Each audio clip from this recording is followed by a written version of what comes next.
You want a spotlight so that screens are not with names? Om Agyan Timirandhasya Jnananjanashalakaya Chakshurunmilitam Yena Tasmai Shri Gurave Namaha Shri Chaitanya Manobhishtam Sthapitam Yena Bhutale Swayam Rupaha Kada Mahyam Dadati Swapadantikam Vancha Kalpatarubhyascha Kripa Sindhubhya Evacha पतितानां पावनेभ्यो वैष्णवेभ्यो नमो नमः। जय श्री कृष्ण चैतन्य प्रभु नित्यानंद श्री अद्वैत गदाधर श्रीवासादि गौर भक्तवृंद। हरे कृष्ण कृष्ण कृष्ण हरे हरे, हरे राम राम राम हरे हरे। मनोजवं मारुततुल्यवेगं जितेन्द्रियं बुद्धिमतां वरिष्ठं वातात्मजं वानरयूथमुख्यं श्रीरामदूतं शिरसा नमामि। कूजन्तं राम रामेति मधुरं मधुराक्षरम् आरुह्य कविताशाखां वन्दे वाल्मीकिकोकिलम्। आपदामपहर्तारं दातारं सर्वसम्पदां लोकाभिरामं श्रीरामं भूयो भूयो नमाम्यहम्। दक्षिणे लक्ष्मणो यस्य वामे च जनकात्मजा पुरतो मारुतिर्यस्य तं वन्दे रघुनन्दनम्।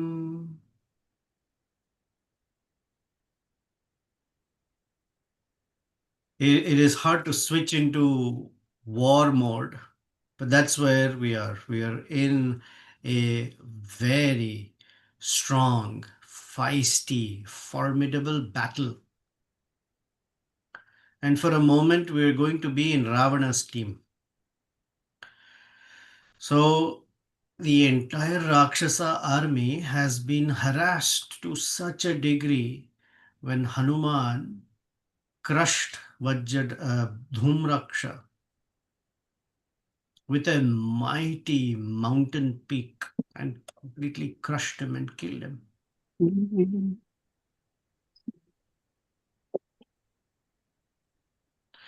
And Dhumraksha, as soon as he died, the news obviously went to Ravana, and Ravana's eyes became filled with anger. And he stood there, Valmiki says, hissing like a serpent. And finally, after some time, he took a deep breath and sighed a long like that, because he was so angry and now he had to take on the next step. Dhirgam ushnam vinishvasya krodhena kalushi krutaha abravit rakshasam kruram vajradamstram mahabalam. Dirgham ushnam vinishvasya. Dirgham means long. Vinishvasya, he left out, exhaled, and that air that he breathed out was, because what it means is inside he's burning with anger, so his breath is filled with that heat. And after he exhaled, he spoke to the very mighty and strong Vajradamstra.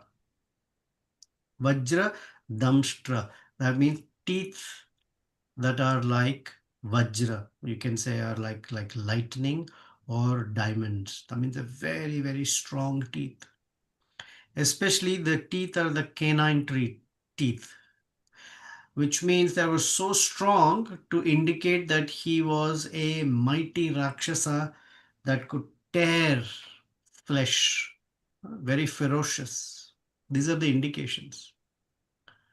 You see, generally the word Vajradamstra, we refer to her as a glorification of Narasimhadev because he has the face or the upper torso is that of a lion.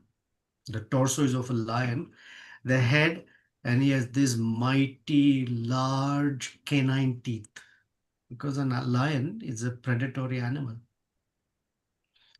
And they don't chew, they don't have molars like how cows have. They're not herbivorous, they're carnivorous. So they need sharp canine teeth to dig into the flesh of an animal and tear that flesh apart. So this demon had the name Vajradamstra, whose teeth are strong like the thunderbolt or sharp like a diamond. So when Ravana looked at Vajradamstra and said, "Oh, my dear hero, go to the battlefield. Vajra Tvam Veera. Go there, take your own set of Rakshasas with you and kill that son of Dasharatha by the name Rama. You kill the Sugriva, the leader, and all the other Vanaras also." As soon as Vajradamstra heard this instruction, he did not even wait a minute. He just immediately and quickly got prepared to go into the battlefield. And this guy is an expert at conjuring tricks and fighting with some mystic powers. He gathered many troops with him. And part of his troop gathering is also elephants, horses, and foot soldiers, and the entire, I don't want to say platoon, but a, a section of the army that he took with him. And I'll read the verse, so see if you can recognize the words. Nagair Ashvaihi Kharaihi Ushtraihi Samyuktaha Susamahitaha Pataka-Dhwaja-Chitraischa Bahubihi Samalankrutaha. Okay. So you know what the word Nagaish mean. Not snakes. Naga is elephants. Ashvaihi, horses. Kharaihi, donkeys. Ushtraihi, camels. Samyuktaha susamahitaha. Samyuktaha, that they were all connected together, they were all gathered. Susamahita, Samahita, as one cluster of a mighty army platoon. Pataka Dhwaja, Chitraischa. Chitrai, beautiful. Pataka, flags. Dhwaja, banners. So the difference, I think, is Dhwaja is stiff like this, and Pataka is made with cloth. It's a flag. Bahubihi, Chitrai Bahubihi, beautiful, and many of them. Some Alankruta was completely decorated. So his army was carrying banners and flags, and they are gathered together with horses, elephants, camels, and donkeys. So they were riding them, their chariots, they were mounted on elephants, and they were and Vajradamstra was decorated like a war hero, but decorated with all sorts of jewelry. And he wore a, a, a coat of mail. We last time talked. A coat of mail is many chains put together, so it creates an armor. He wore very fancy looking crown on his head, quickly gathered his bow in his hand, and went out. And then to go out, he has to get his car, his chariot. This chariot was decorated in gold and was very nicely uh, decorated with other jewelry and frills, if you will, of how beautiful it looked. It's not some 14 karat gold, pure gold.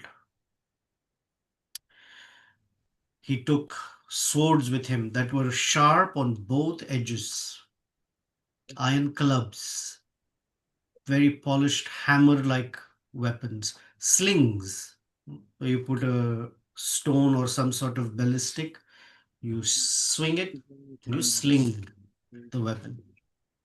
Bows, arrows, javelins, spears, swords, gadas or maces, axes, foot soldiers of every description possible, all with weapons in their hands, moved like a mighty, mighty cloud. Now, wearing armors and other things that were on his arms that were made of uh, different elements, he looked like a mighty bull among all the Rakshasas and moved with this mighty army. The elephants were being moved by great uh, riders, if you will, who had ankusha in their hand, and they were poking the elephants to guide how they should move and with what rage and intensity they should move. And they had a very definitive purpose as they are moving. The purpose is to completely crush, kill, decimate, trash, and harm the monkey army. Huh? And the way they were moving, it sounded like they're a massive cloud during the rainy season. And when the clouds have flashes of lightning in them, it is very scary. So then this entire army came out of the southern gate. Now, at southern gate, last time it was the western gate where Hanuman was standing. Now it's the southern gate. And at the southern gate, standing Angada. Angada is the son of Bali. Now, as Vajradamstra is walking out or riding out of the southern gate, in the sky, there are all these omens and indicators that Vajradamstra might face defeat. And what happened is, and the way Valmiki describes, you have to assume that this is night time, huh? Because they're fighting at night. Why? He says meteors were zipping through the sky and falling. So you don't see a meteor moving during the day. It's very hard to tell. Sometimes, very rarely, but meteors in the sky generally are seen at nighttime. And they were jackals that were loudly howling. And this is not an auspicious sign. Different kinds of beasts were howling and crying. Yet, Vajradamstar did not care. There are people who think that these kinds of omen and watching these things are all superstitions. Second, we're not even aware what the omens are to look for. Most people are not even familiar with them. And then a person may have a sense of what I would call a brashness that who cares for these things? I'm very well prepared. So it has this idea, and of course now Q&A people will say, "Oh, I don't know about these omens. I used to go out." The point is, we don't even know how to recognize.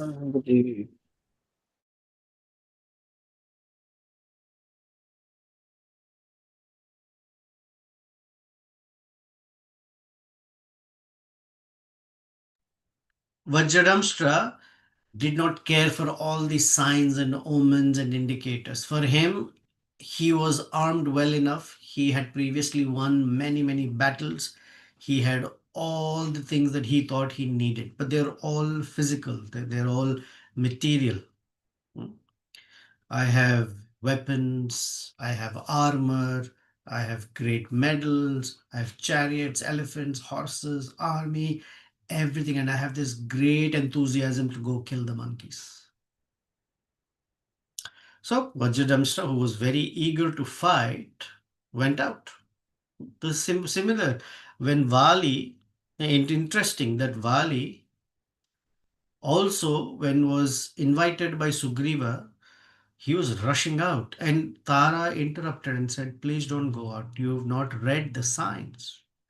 The sign is the one Sugriva whom you beat up so badly very quickly has come back and is inviting you, which means there is some other strength behind Sugriva." But Vali didn't care. I have been challenged and I should go. So this army of Rakshasas came out of the southern gate. There's Angada with his army of monkeys, and they met each other and they faced off. That encounter was so fierce that even Valmiki, who's such a great sage, tells us what a fierce battle just ensued when two armies rushing with eagerness to fight clash with each other. Tataha pravurtam tumulam harinam rakshasai saha. Tumulam, there was a cacophony of sounds. The whole atmosphere was filled with roars of monkeys and rakshasas, with the clash of metal with metal, the clash of fists with faces, killing each other, the swooshing of arrows and the thumping of the elephants and the horses that were galloping. There's the whole thing. Ghoranam, this is the word, Ghoranam. It was so scary. Bhima, Rupa, Panan, Anyonyam, Anyonya, Vadham, Vadha Kankshina, Bhima Rupa, Bhima Rupanam, that the whole armies looked scary and mighty. Anyonya Vadha Kankshinam, and they were eager to kill each other. With that eagerness, they fought in such a way that you couldn't tell who was being killed, who was victorious. It was all a complete mayhem. Constantly on the ground, there were heads, arms, legs, weapons, horses, elephants just falling to the ground. Nishpatanto mahotsaha bhinna deha sharirodharaha. Shariradhara means the neck. It holds Shiradhara. Sorry, Shiradhara is the neck that holds the head. Nishpatanto, quickly hundreds of heads were falling onto the grounds because the necks were being cut. Rudhirokshita sarvanga, everybody's bodies and limbs were sprinkled, smeared with blood. Nyapatat dharanitale, and they were falling to the ground one after the other. Some warriors were using clubs, iron clubs. Some were using spears. Some were using missiles. There were all sorts of things flying back and forth on the scene. At this time, there was this mighty loud noise produced by trees and rocks and weapons and combat. Everything sounded like this mighty, we use the word cacophony. There's no organized sound. It was like a loud clamor. You could hear the twangs of bows. You could hear the clatter of the wheels of the chariots. There were conches, kettle drums, other kinds of drums, bugle horns being blown loudly because there's a war going on. And Valmiki gives us a scene that what was going on the battlefield. Kechid astrani samtyajya bahu yuddham akurvata. So some people left their weapons and they were fighting with each other with their arms. They were wrestling, they were punching, they were thumping, pushing. Then he says, Talaischa charanoshchapi mushtibihi drumairapi. Talaischa, they were slapping each other. Charanaushchapi, they were kicking each other. Mushtikabhi, they were punching each other. Trumayarapi, they had picked up trees and they just swinging at each other. Janubhishcha hataha, they were kicking each other with their knees. Kechit bhagna dehascha rakshasaha, and some of the rakshasas were their bodies were being cut and smashed. Shilabhishchurnitaha kechit, some people were the rakshasas were crushed under mighty rocks. Kechit vanare yuddha durmadaihi, and some were so badly beaten up by the monkeys, Durmadai, that their mind had gotten maddened with this anger to kill the Rakshasas. When Vajradamstra saw this, he became so angry that he started firing arrows towards the monkeys as if it was a shower. And Vajradamstra was moving around the battlefield as if he was the god of death, Yamaraj himself, as if he had a noose of death, Pasha, in his hand, and he had come out for the destruction of the world. Yeah? That such person, that Yamaraj in that feature is called Antaka. Antaka means one who completely destroys entire creation. First, there is intense heat. At the time of universal destruction, there is intense heat. Then everything burns up. Everything is burnt away. And what is burnt has to be removed. So there are these massive clouds called Samvartaka clouds that wash away everything that has been burnt up in the universe. So this Antaka, this fire that comes out at that time, that's how the Vajradamstra looks like. And so Vajradamstra started to completely finish off the monkey army, one after the other, one after the other. Now, the monkey army, who had few moments ago was seemed like they were winning because they were punching, kicking, biting, they're doing all sorts of things. When Vajradamstra started beating them up, they all got scared, and they didn't know what to do. Then Angada, he himself, because there Vajradamstra is like Antaka, here Angada looks like Samvartaka Ivanalaha, is like the fire that is called Samvartaka. So there is a fire and rain, both are called Samvartakas. Samvartaka Ivanalaha, Anala, fire. So now, but Angada wanted to protect his warriors. So what he did is he picked up a mighty tree. Angada's eyes became red with anger. And here it is described that he has power equal to that of Indra's. Now that's a very apt comparison because he's the son of Vali. And Vali is the son of Indra, or Indra, who expanded himself or was born within the Vanara race as Vali. So naturally, he's like Indra, or he's extension of Indra, as good as Indra, who's like the ruler of the gods, right? Indra is the Devendra. He became so angry that with that tree that he had picked up, started to create so much havoc. He was crushing all the Rakshasas. And the description given by Valmiki is just the way a lion would torment smaller animals who are around him. So Angada started striking all the Rakshasas with the trees, the tree that he had, and the way he was hitting them, all the Rakshasas were falling on the ground as if trees that are cut off. Have you ever seen how a tree is cut off? It's called felling a tree. It fell to the ground. It has no way to stand. It has no balance. It cannot control itself. It just falls. In a boxing match, you see a knockout when two boxers are boxing with each other, and then one gets a KO, knockout punch, the other just falls to the ground. So, like this, the Rakshasas were constantly falling down because Angada was in complete anger that Vajradamshra was causing so much distress. And the entire battlefield there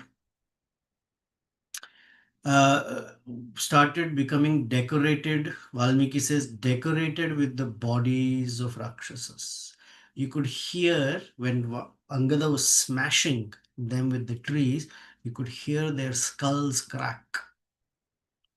And the entire earth became decorated, he says, with horses, broken chariots, the bodies of monkeys, the bodies of Rakshasas, a stream of blood. And a stream is not some slow stream, like a river flowing, a stream of blood. The earth looked very fearful, but decorated.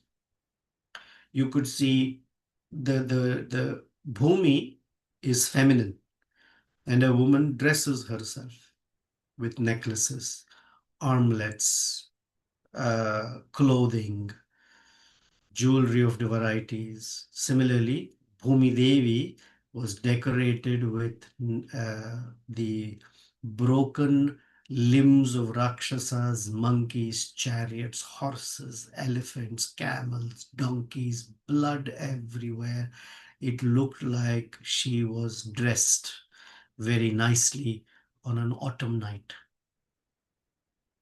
Now, Angada started to beat all the Rakshasas so madly.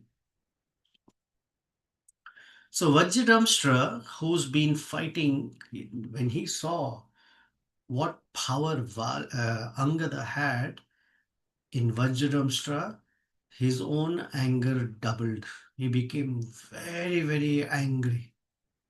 And he went to go fight with Angada. What he did, he took up his bow and he stretched his bow and it started shining like Indra's thunderbolt weapon. Now, Vajradamshra, firmly seated in his chariot, along with other powerful Rakshasas, started firing arrows at the monkeys. And the monkeys on the other side picked up mighty rocks and started flinging at the Rakshasas' army. And the Vajradamshra and his army started shooting arrows in thousands. So there were thousands of arrows coming up as missiles towards the monkeys. And the monkeys were no less, they were heroic as well. They were breaking down mountain peaks and trees and rocks. And on the other side, you could find them throwing stuff at each other. And so a very, very mighty battle took off, and Vajradamshra fighting with Angada.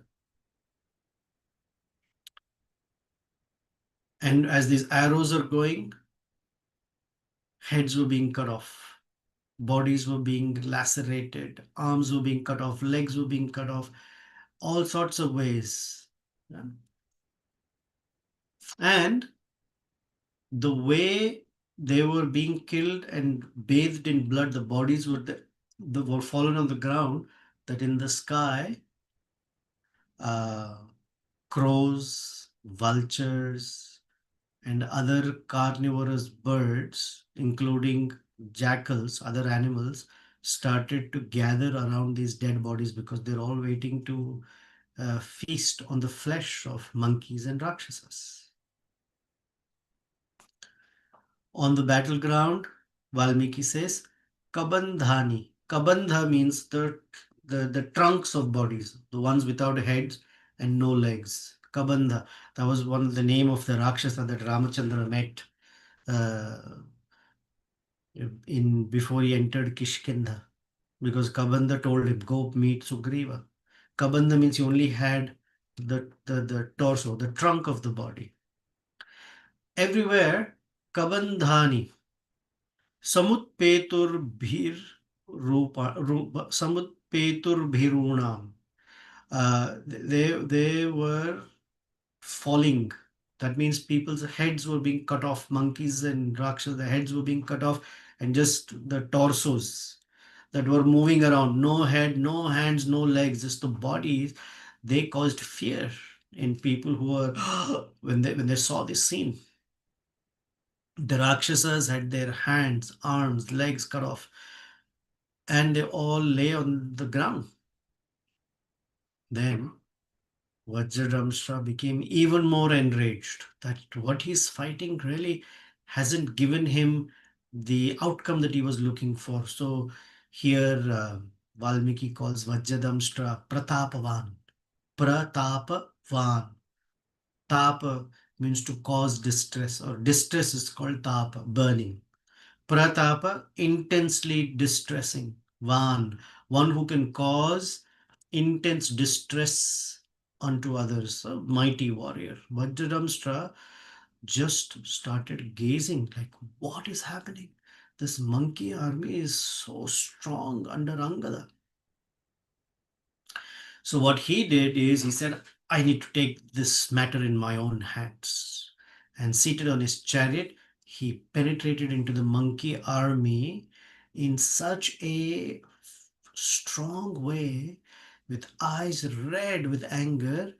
He started shooting arrows left, right, and center.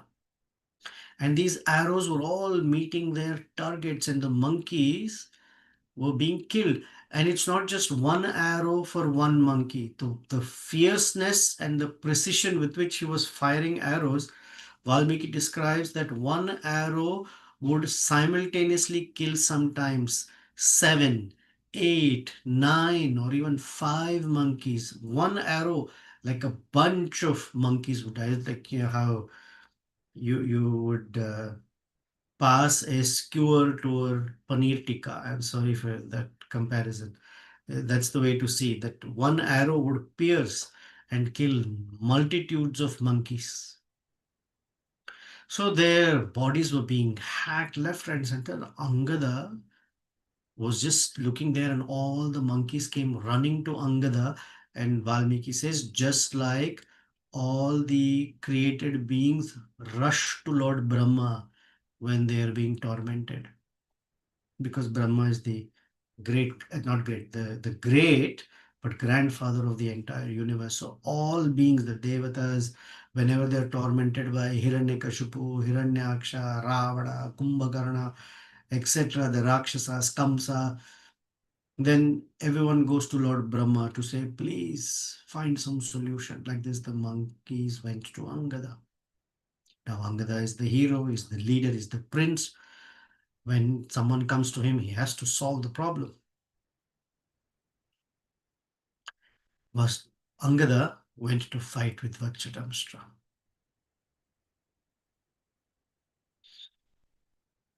And the way they clashed with each other is a beautiful shloka.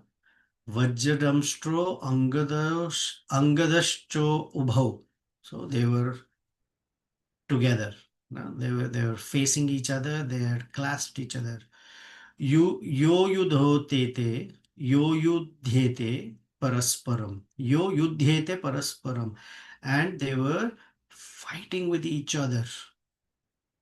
Cheratuhu paramakruddho haritam harimatta gajav iva. One looked like um a lion, and the other looked like an elephant who is maddened. And now two mighty beings fighting with each other. And they clashed in such a strong way that Vajradamstra, with his bow and arrows, fired 1,000 arrows on Angada. And each arrow looked like the tongues of fire. Now, simultaneously or very quickly, one after the other, before Angada could even react, 1,000 arrows pierced every vital part of his body. Angada's blood oozed out and entire body became red. And yet, Angada withstood that, pulled up a tree and threw it at Vajradamstra. Now, Vajradamstra was not disturbed by all of it. He quickly shot arrows and pierced that entire tree, and the tree fell down to the ground. And while this is happening, with all these 1,000 arrows poked into his own body, Angada picked up a mighty rock. Vipulam Shailehi. Vipula means very big. Now I'm showing big like this, but actually it is big like that, very big, because they're very strong. Vipulam Shailam Chikshekva. He threw it hmm, on Vajradamstra. Now, that boulder was coming with such speed, intensity, and momentum towards Vajradamstra that he saw it and he jumped off his chariot and stood firmly on the ground. Now, that boulder uh, fell on Vajradamstra's chariot and completely crushed it, shattered the banners, the flags, the horses, everything was crushed. And before Vajradamstra could react, Angada picked up a mighty mountain top that had trees on it. Hmm? Along with it, he threw it on Vajradamstra. It fell on the head of Vajradamstra with such intensity that Vajradamstra vomited blood and fell unconscious. Now, Vajradamstra never in his life was treated to such a mighty blow. So he fell unconscious because of the impact on his head. And although he was unconscious, in his hand he was tightly clasping his bow, his gada, the mace, and breathing heavily. He was just on the ground for a while. And then he came back to his consciousness, saw that he had fallen like that, became very angry, and looked glaringly at Angada, who's standing on the ground firmly. But he picked up his gada and hit Angada on Angada's chest. Nothing happened. Angada was still fighting. So the Rakshasa got so angry, he said, I will fight this Angada, no need for weapons. And they started to wrestle with each other. They were fisting, they were punching each other with fists. They were slapping each other. They were holding each other, twisting their arms. It was like a wrestle that was really, very strong. And while their bodies are completely bathed in blood, these two are fighting, and they started looking so reddish that the verse says that they looked like Mars and Mercury. Both are reddish planets. They turned so red and they looked like kimshuka trees that have red flowers all over them. Angada picked up a tree, uprooted a tree, not just picked up a tree.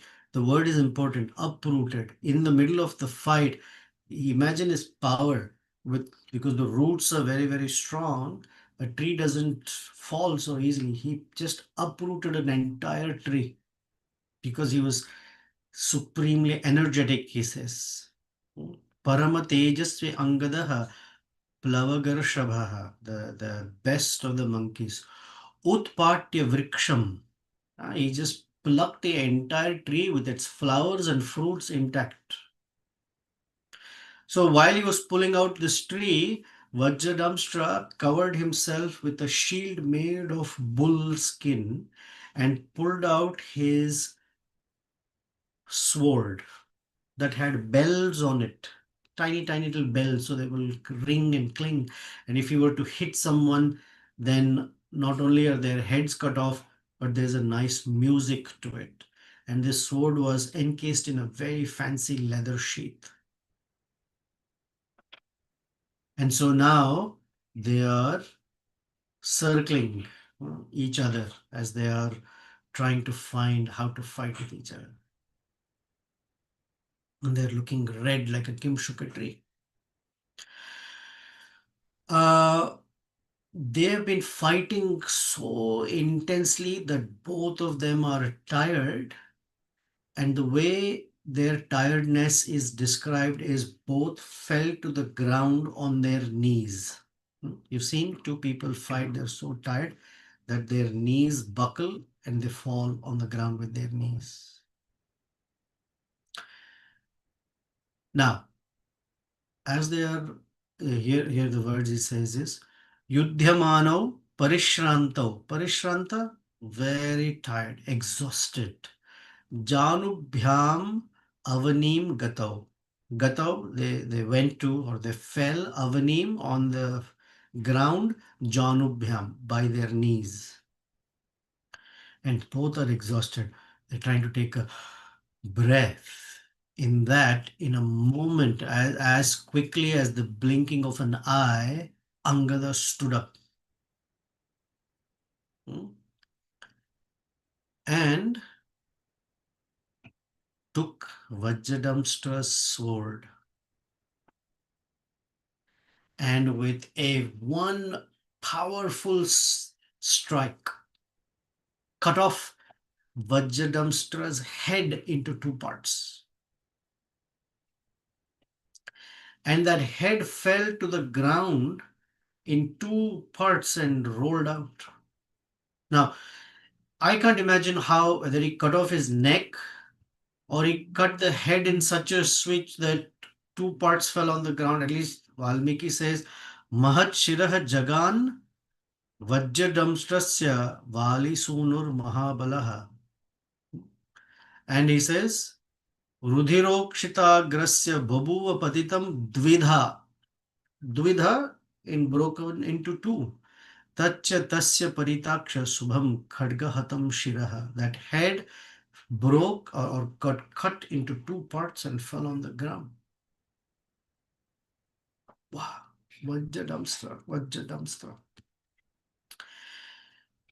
And as soon as they saw Vajradamstra's head cut off and fallen to the ground like this, two different reactions.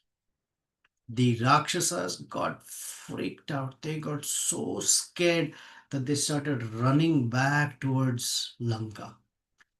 And as they are running towards Lanka, the monkeys became doubly strong, enthused, inspired, and they started cutting and breaking and punching the Rakshasas. While the Rakshasas are running towards Lanka, the monkeys are following them. And whoever they got in their hand, they wanted to kill them. And suddenly, Angada was honored like a mighty hero because he's the son of Indra or the grandson of Indra. Just the way, and they celebrated and honored Indra, honored Angada, just the way all the Devatas honor Angada. Jagama Harsham Mahito Mahabalaha Sahasra Netra Tridashar Tridishar uh, Tridishair Iva Avritaha.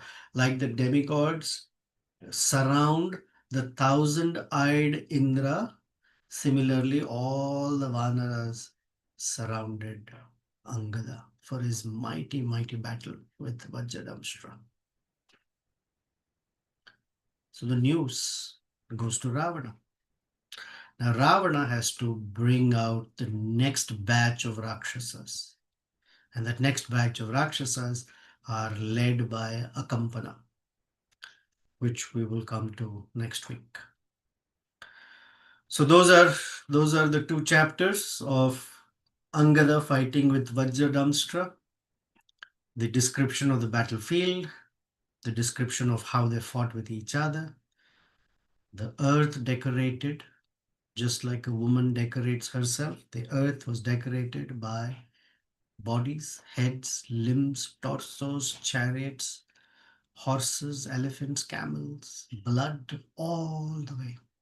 Now, one may say, how is this scene beautiful? It is not beautiful. It is ghora, it is ghastly.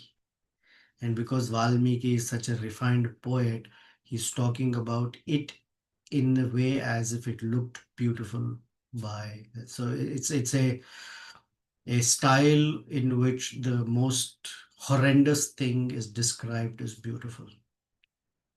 That's all. It's a poetic description of of the ghastliness of the battle, or ghastliness of the ground or the earth at that time.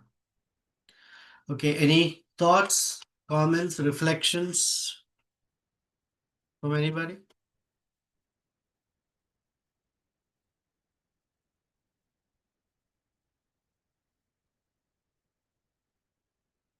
Too gory for you?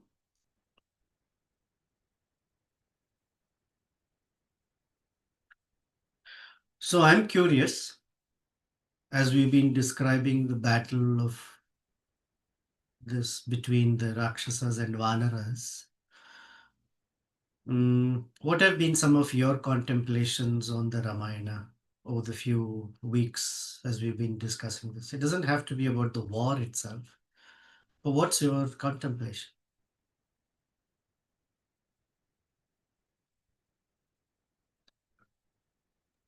Hare Krishna Prabhu. Hare Krishna, I Prasanna. I was thinking that we often hear, the external outer activities doesn't matter, it's the consciousness with which we act. And I was thinking that, because I've been preparing for summer camp, and I Mm, often like to illustrate um, concepts using stories. And so here is a case where both of them are giving up their lives when they're on the battlefield. Like, when you were saying, and I must say that it was so descriptive. I was feeling very excited, and I'm sure any child who hears will feel like they're almost in the battlefield. yeah. But that aside, here we see the Vanaras as well as the demons. They both are fighting for a cause that they think is beyond them. But in the end, it is clear that one is fighting for the pleasure of the Supreme Lord, and that the other one is just the opposite. So, just takeaway for me is that externally I might do so many things that may look like a devotee as actions, but it's the internal consciousness that counts. Right. That's my takeaway. Oh, thank you. Thank you. One of the dangers of war, first of all, is that the outcome is never clear. It's always a risk. There's a risk of life, risk of loss of property, things have to be rebuilt, and it's a very contextual, contextually appropriate because the world is like that right now. There's wars brimming here and there, and there is never a determined outcome. Some people may think, oh, we have all the power on our side, it's easy. It's never easy. It's never easy. That's one. Second, just from a story perspective, there are two kings, and the two kings have an issue. So the armies, who are just conscripts, which means they have to take orders, are fighting because these two kings are fighting. So it's that's what an army means. They fight because they got the orders. What's their benefit out of it depends on who's victorious, what the king will give the army. But that's what the army is all about. They're fighting. You take it to the deeper level. This is Ramachandra's army, that is Ravana's army. Both sides are losing lives like anything. But there is something that has not been spoken yet. It's going to come later. How Ravana deals with those who are dead in his army and how Ramachandra deals with those who are dead in his army. Very different. But that's coming up later. But yeah, uh, thank you. It's internally. What is one energized by? When I hear this, my mind often goes to the churning of the milk ocean. There is Bali Maharaj on this side with all the Daityas on his side. There is the Indra and all the demigods on this side, and they are contending for nectar. The end game is the same. Who's going to get that nectar. But while that end game is there, it is important what energizes them, and what's the intention in which they're approaching something. Not just the outcome, but the process with which one approaches. So there's a beautiful verse. I can't remember the exact verse or the number right now, but it's there. It's a very inspiring verse. Is There is Vasuki, there is the Devatas, there is the Suras and the Asuras, and they've been churning, and they're all tired. The demigods are tired. The Asuras are tired, and Vasuki definitely is tired because he's being pulled, and also his body is chafing around Mount Mandara, and they're exhausted. They cannot continue at this time. And the verse says that Lord Vishnu, Vajita, who's sitting there, enters each one of them through the medium of the three modes to inspire them. So the Suras, the Devatas, are inspired through the mode of goodness, Sattva Guna, because they're doing it for the upkeep and the maintenance of the universe under the overall guidance of Lord Vishnu. So it is the Sattva Guna that through which they are energized. The Asuras are energized through Rajas because it's competition, it's a fight. They have to win. They want to be better. They want to take over the rule of the universe. So they are energized through passion. Vasuki, who's being pulled and chafed, has to survive all of this.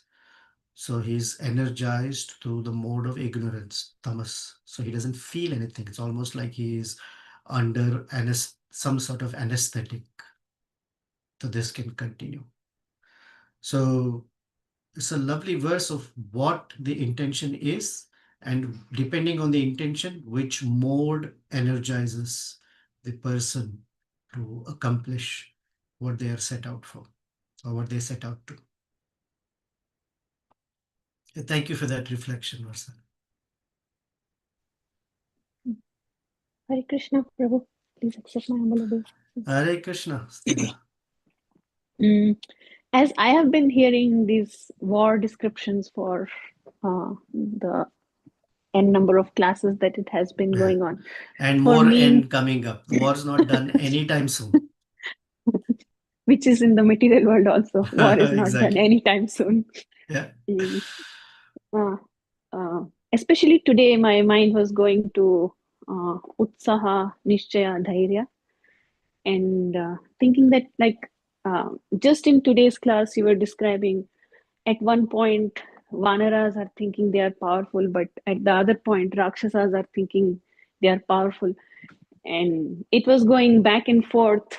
So, mm, but they all kept their enthusiasm going. They had Mm. confidence on their leader. They were going, checking in, and they didn't lose courage. They didn't like run from the battlefield just because something seemed like uneasy or uncomfortable kind of thing. So I was just deriving inspiration for past multiple weeks. My phrase has been like hanging in there.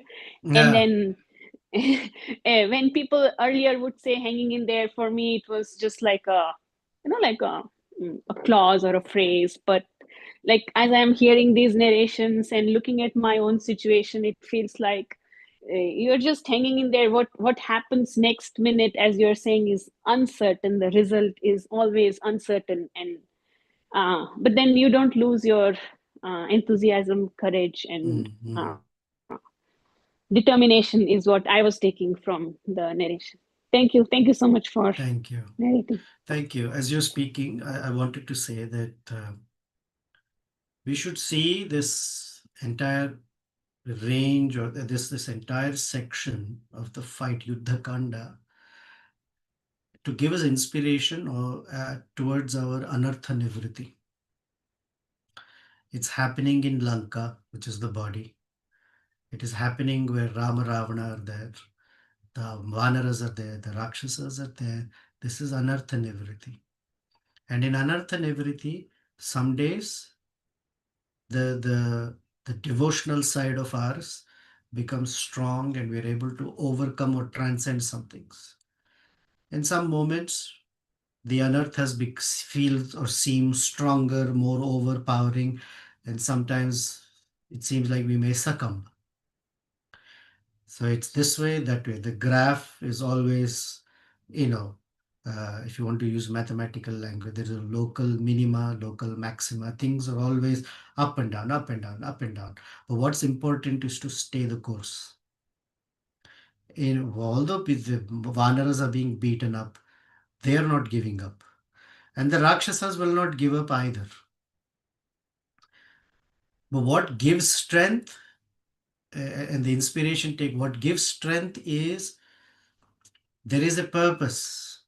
And the purpose is a divine purpose to free Sita from the clutches of Ravana. That's energizing. That is the ultimate goal. It's called staying the course. Hanging in there is another way of saying it. Stay the course. But don't go, oh, what is it? My anarthas are so big. I don't see any future, losing hope. Just look from where we came, how far we have gotten by the grace of Vaishnavas only and the grace of the Lord. We've gotten this far. So stay the course. Stay the course.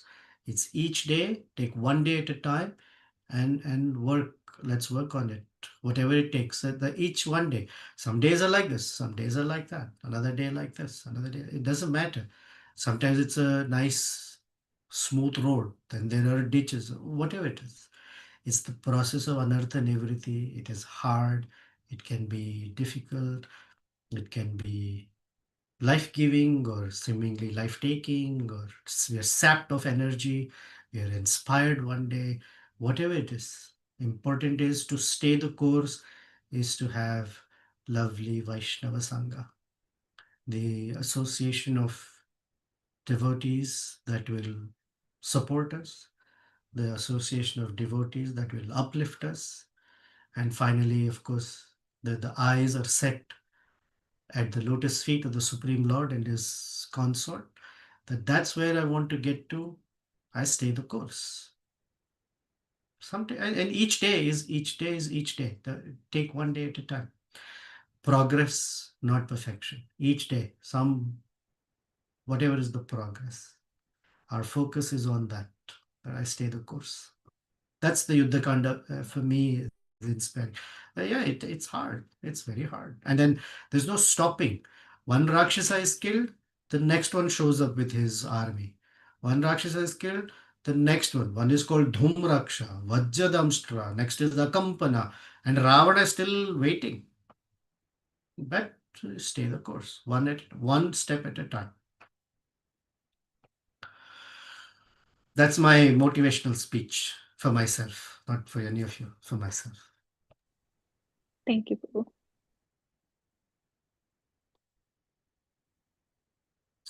Okay, time. If there's nothing else, we'll end. Someone sent a chat. Hare Krishna, Prabhuji. Hare Vandana. Krishna. Dandavats.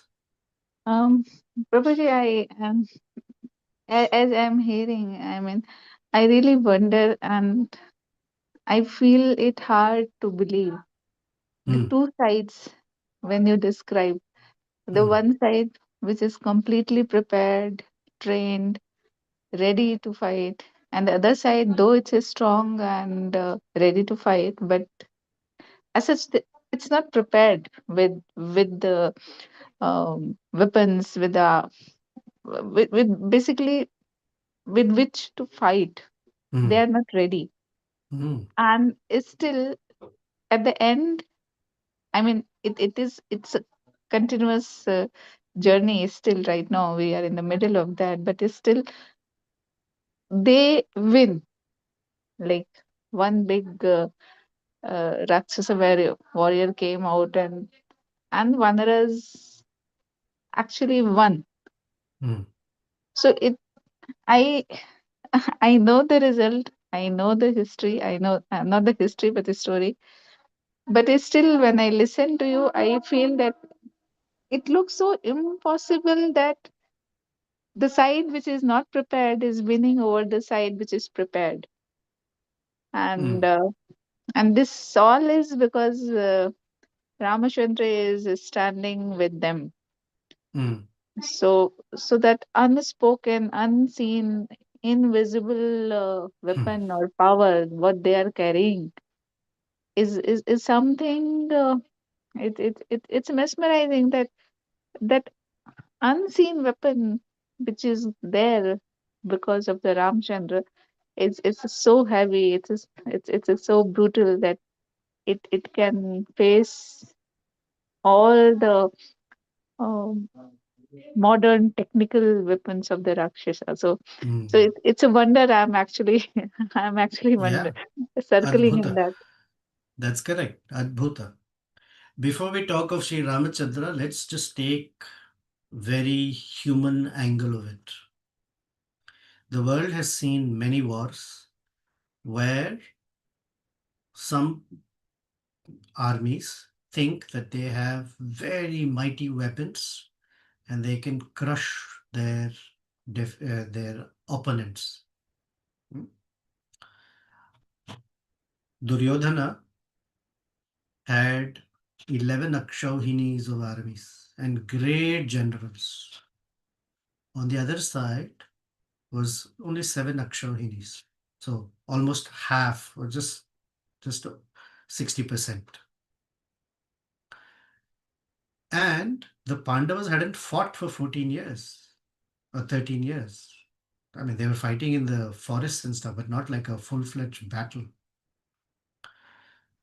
Duryodhana had such pride and almost a sense of arrogance that he is very strong. His army is very strong. So this arrogance has a very, very detrimental effect. So that's just the Mahabharata war. You take even more contemporary.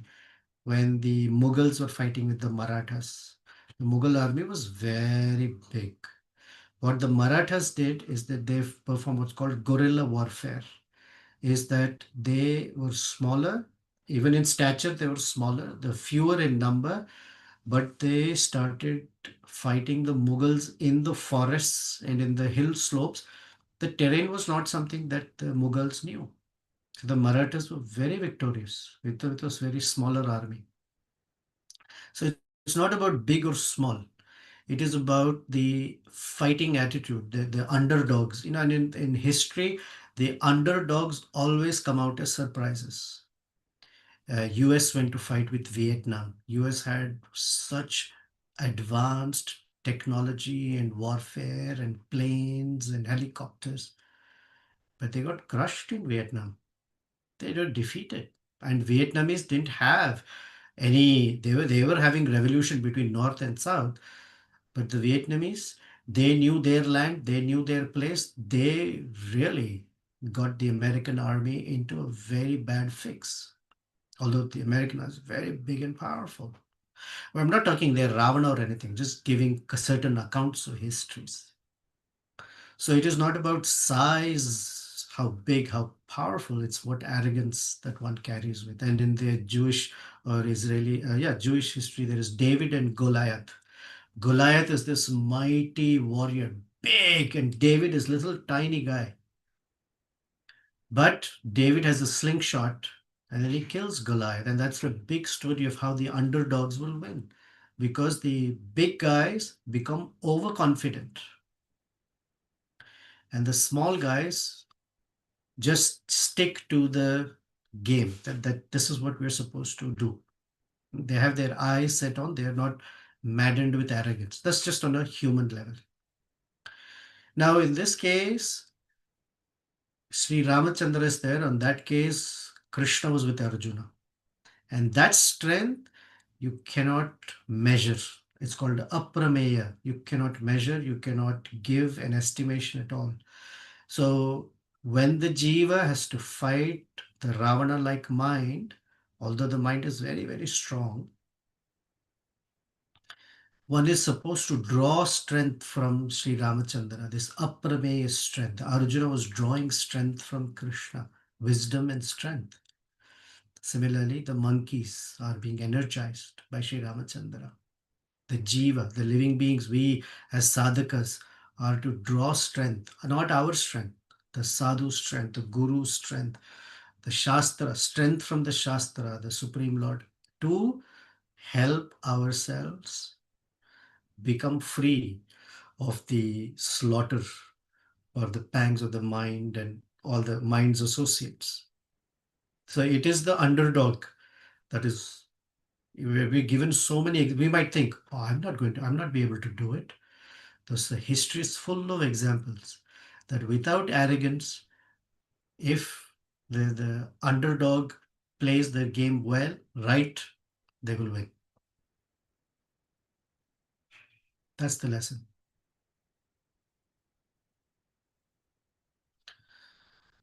Okay, I've got to go to work, but thank you very much. Until we meet again for Yuddha Kanda, facing Akampana. Hare Krishna. Shri Sri Sita Rama Lakshman Hanuman Ji ki Jai. Srila Prabhupada.